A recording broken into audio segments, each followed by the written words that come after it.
Welcome to Vanathi's kitchen. வாங்க என்னோட ஸ்டைலில் இன்றைக்கி ஒரு ரவா தோசை பண்ணி காட்டுறேன். 1 கப்பு ரவை, 3/4 கப்பு அரிசி மாவு, 3/4 கப்பு மைதா சேர்த்துருக்கேன்.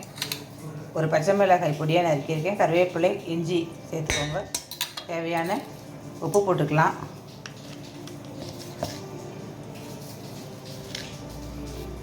மிளகு கொஞ்சம், ஒரு 1/2 ஸ்பூன் சீரகம், ஒரு 1/2 ஸ்பூன் மிளகு போட்டுட்டு 5 டம்ளர் தண்ணி ஊற்றுறேன். இதில் நான் தண்ணியாக இருக்கணும். மாவு ஒரு விஸ்கு வச்சு கட்டி இல்லாமல் தண்ணியாக கரைச்சிட்டு ஒரு 10-15 நிமிஷம் இது அப்படியே இந்த ரவை ஊறட்டும்.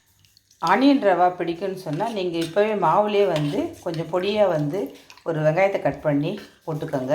அப்புறம் தோசை ஊற்றும்போது தோசை கல்லுலேயும் கொஞ்சம் அப்படியே அந்த வெங்காயத்தை அப்படி ஸ்ப்ரிங்கிள் பண்ணிவிட்டு அதுக்கு மேலே மாவை ஊற்றுனீங்கன்னா சூப்பராக ஆனியன் ரவா கிடைக்கும். எனக்கு ஆனியன் ரவா பிடிக்காது, ப்ளைன் ரவா தான் எனக்கு பிடிக்கும். அதனால் நான் போடுறேன். இந்த மாதிரி ஒரு கைப்பிடி வச்ச ஒரு டம்ளரோ இல்லை ஒரு கிண்ணமோ எடுத்துக்கோங்க. தோசையை அதில் தான் நம்ம கரண்டில் எடுத்து ஊற்றக்கூடாது. ஒன்ஸு கையில் எடுத்துட்டோம்னா அப்படியே ஃபுல்லாக அதில் தோசை கல்லில் ஊற்றணும். அப்போ தான் நல்லாயிருக்கும். இன்னொன்று ஒரு முறை தோசை ஊற்றி முடித்த உடனே மறுபடியும் இதில் ஒரு 1/4 டம்ளர் இல்லை ஒரு 5 டீஸ்பூன் தண்ணியை சேர்த்துக்கோங்க. தண்ணி கலந்து ஊற்றணும். இதை எடுத்த உடனே மறுபடியும் கொஞ்சம் திக்காகிடும். அதனால் மறுபடியும் கொஞ்சம் தண்ணி கலக்கணும். ஒரு காஞ்சிருச்சு. இப்போ ஊற்றுறேன் பாருங்கள். இப்படி ஊற்றணும். இந்த மாதிரி ஊற்றணும். இப்படி ஊற்றுனீங்கன்னா தான் நல்லாயிருக்கும். நல்ல மொறுன்னு வரும். நிறைய கனமாக ஊற்றாதீங்க. அந்த கேப் இருக்கிற இடங்களில் மட்டும் ஃபில் பண்ணுங்கள். அவ்வளோதான். எண்ணெய் விட்டுக்கங்க. எண்ணெய் கொஞ்சம் தாராளமாக தான் விடணும் ரவா தோசைக்கு. அப்போ தான் நல்லாயிருக்கும்.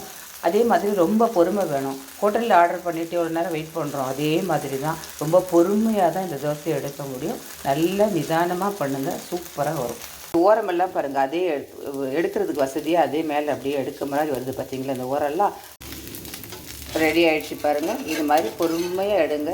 ஓரமெல்லாம் அந்த மாதிரி எடுத்திங்கன்னா எவ்வளவு சூப்பராக வந்திருக்கு பார்த்தீங்களா?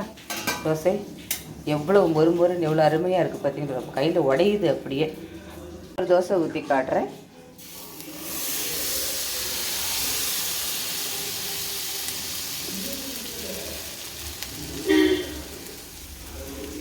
அவ்வளவுதான். ஒன்றும் பெரிய விஷயமே இல்லை. ரொம்ப நிதானமாக பண்ணணும். அவ்வளோதான்.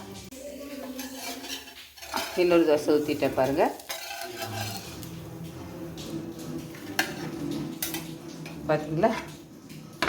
எத்தனை முறை ஊற்றினாலும் அருமையாக வரும். சூப்பராக வரும். ட்ரை பண்ணி பாருங்கள். நல்ல ஒரு தேங்காய் சட்னி, சாம்பார், ஹோட்டல் சாம்பார் வச்சு சாப்பிட்டு பாருங்கள்.